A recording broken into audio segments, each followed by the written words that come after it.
দিবি আবার বলতে স্বাধীনতা সুযোগ সরলতা নেই।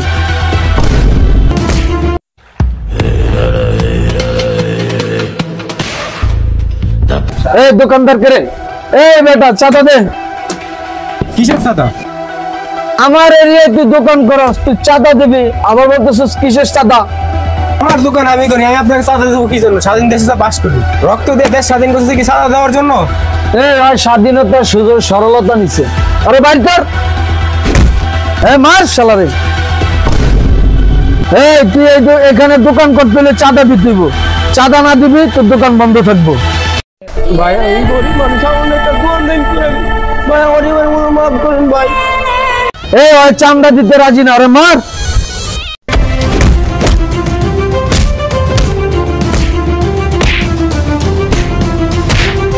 এই বেটা তোরা কোন জায়গার মাস্তান?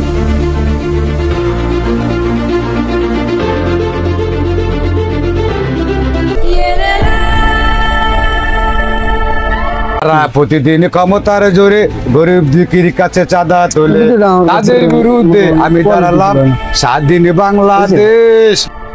তো ভিডিওটা দেখে সবাই কি বুঝলেন? দেশ কি স্বাধীন হয়েছে? না, মোটো হয়নি। দেশটা আরও চাঁদাবাজের হাতে চলে যাচ্ছে, দুর্নীতির কাছে চলে যাচ্ছে। তো ওনার মতো আপনি যদি প্রতিবাদের হাতটা বাড়িয়ে দিই, দেশটা স্বাধীন মতো থাকবে, স্বাধীন মতো চলবে। তো ভিডিওটা ভালো লাগলে সবাই শেয়ার করে দেবেন। পরবর্তী ভিডিওর জন্য ফলো দিয়ে রাখুন। ধন্যবাদ।